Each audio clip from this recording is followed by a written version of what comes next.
Assalamu alaikum урматтуу мекендештер, урматтуу бир туугандар. Бүгүнкү күндө бизде колумузда Кайрымдуу Кол коомдук фонду негиздеп, бул коомдун ичинде болуп жаткан көйгөйлүү маселелер болсо, өзү чече албай аткан бир өкүнүчтүү бир тагдырлар кайрылууда. Бүгүнкү күндө ушундай кайрылуулардын ишин карап, ушундай бир кыйынчылыкта бир өзүбүз таштабайбыз, биз таштабайлы деген чакырыктар жасап, Кайрымдуу Кол коомдук фонд бүгүн эл кызматында иштерин жүргүзүп келет. Бирок ушул жүргүзүп жаткан иштерибизде бүгүн акыретибиз үчүн, бул кылган ишибиз биз билишибиз керек. Ар бир адам өзү үчүн гана жасап жатат. Мен өзүм үчүн гана жасап жатам. Өзүмдүн акыретим үчүн, өзүмдүн орто эртеңки балдар, кыздарым, эртеңки келечек муун жана ушул элибиз үчүн деп мына ушундай иштер жасалып жатат. Бирок бул Кудай ыраазылыгы үчүн гана. Бул ишти биз көрсөтпөй деле кылып койсок болор эле. Болгону көрсөтүп атканыбыздын себеби коомдо бир жакшы үлгүлүү иш болсо экен. Жалаң гана чуулгандуу бир жаңылыктарды көрүп отурбастан, мына эл ынтымагы менен ушундай иштер болот экендигин чагылдырып, далилдеп, көрсөтүп, анан элди чакырык кылсак деген бир жакшы ой пикирлер камтылган. Мына ошондой жакшы ниет, бул жарым ырыс деп коет экен кыргызда. Ошондой жакшы ишибиз менен жасалып келаткан иштерибизге да бүгүнкү күндө өкүнүчтүүсү ушул жок дегенде кайрымдуулук иштеринде, жок дегенде ушул акыреттик ишибизге бир саясатты аралаштырбасак, ушул ишибизге калпты, жалганды, бир арамдыкты аралаштырбай жакшы иш кылсак экен деген бекем ниеттер камтылып иш кылгым келет. Ушуга бүгүн ошондой нерсени аралаштырган дагы бир туугандарыбыз жок эмес экен. Ушуну биз өтүнүч катары айтар элек. Мына ушун баланчанчы жерде деп биздин атыбызды жамынып, акча алып кеткендер бар экен. Биздин атыбызды ушул Кайрымдуу Кол коомдук фонддо иштейм деп строй материалдарды алган бир туугандар да бар экен.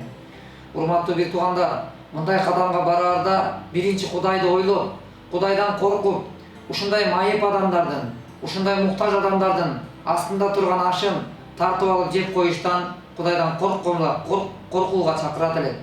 Мындай иш адамды жакшылыкка алып келбейт. Эч убакта жесек дагы башка жактардан жегиле. Мына ушундай сыяктуудай көрүнүштөр көп. Ошондуктан урматтуу бир туугандар, бул жерде бир башка нерсени камтыбастан акыретибиз үчүн жакшы иштер жасайлы, Кудайдан коркуп жашайлы. Ушундай бир көрүнүштөрдү көрсөңүздөр, пайгамбарыбыздын хадиси бар, саллаллаху алейхи вассаламдын. Эгер кимде-ким бир жаман иш кылып аткан болсо, силер барып колуңар менен өзгөрткүлө деген. Эгер колуңар менен өзгөртө албасаңар, анда силер аны барып тилиңер менен өзгөрткүлө деген. Эгер тилиңер менен да ушундай кылбагын, бул кылганың туура эмес деп өзгөрткүлө деген. Эгер тилиң менен өзгөртүшкө да алың жетпесе, жүрөгүңдөн жаман көрүп кой деген. Бул жүрөктөн жаман көрүү адамдын эң алсыздыгы, ыймандын эң алсыздыгы деген. Бирок биз бүгүн бир келген жалган дүйнөдө алсыздардын катарында болбой, Кудай берген тил сүйлөп турганда сүйлөп айтып өзгөртөйлү. Колубуз кыймылда болуп турганда ушуну кылба бир тууганым, будан зыян таап каласың деп колубуз менен токтотойлу. Мына ушундай иш кадамдарды жасайлы. Эгерде Кайрымдуу Кол коомдук фондко ишеним артсаңыздар, кол сунсаңыздар болот. Ишеним арта албасаңыздар, эгер бизге ишенимиңиздер жок болсо, анда биз сиздерден барып, бизге жардам берип коюңуздарчы дегенден да алыспыз. Кайрымдуу Кол коомдук фонд ушул күнгө чейин 2,5 жыл тарыхында 20лаган үйлөрдү салып, канча миллиондогон акчалар менен алып барып Индияга алып барып канчалаган бир туугандарыбызды ден соолугун жакшырышына себеп болуу максаттары жүргүзүлүп келет. Бирок мунун баары бир дештик такылдатпастан ушул жасап аткан ишибизге өздөрү келип, салымын кошкон бир туугандардын ынтымак биримдигибизди ажыратпаса экен. Ушул ынтымагыбызды эч ким бузбаса экен. Ушундай ынтымагыбыз бекем болсо экен. Кыргыз намыстуулугубуз менен жашасак экен. Ушул жок дегенде башка жагында болбосо да жок дегенде ушул кайрымдуулук иште биримдигибиз бекем болсо экен. Ушул жерде дагы көрөбастыктар болбосо экен. Ичи таардык ушул жерде болбосо экен жок дегенде. Аллах Таала берген ырыскысы берекелүү болсо экен.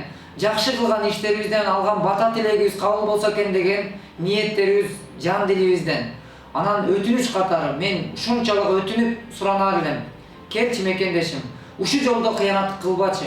Ушул жолдо бир бут тосуулар болбосо экен. Ушул жолдо эч мындай бир жакшы кетип аткан, жакшы баарыбыздын ынтымагыбыз жакшы жолдо кетип атканын бузбасак экен. Эгер бут тосуу боло турган болсо, бир адамга эмес, биз канчалаган муктажда турган, ачка отурган жетим баланын, ачка отурган жесир эненин ырыскысына бир туура эмес бир залакабызды тийгизе алыштан Кудай сактасын дейли. Ошондуктан кел мекендеш, кел замандашым, кел бүйүк тууганым.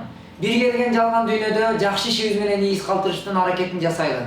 Бул дүйнөдө баары кетет, баары калат. Ошон үчүн аталарыбыз акылмандуулугу менен кеп айткан экен. Бетеге кетип бел калат, бектер кетет, эл калат деген. Бектердин канчалаган бектер кеткен, бүгүн элдер калып жашап келебиз. Ошондуктан бек болсок дагы эл менен болойлу. Ар дайым карапайым элдин алдында карайлап турат. Канчалаган бир туугандарыбыз карапайым эл карайлап турганда ушул жакшы сөздөрдү бир карманып жашайлы. Кыргызым кыйын күнгө кабылганда айлансын, ар бир уулуң чагылганга деген, чагылгандай уулдар көп болсун. Кудайым буйрса, элдин жүгөн оорун колдон, жеңилин жерден алган кыргыздын намыстуу уулдары көп болсо экен. Өлкөбүз өнүп өссө экен. Кудай буйрса, бир дагы кыйналган жан болбосун.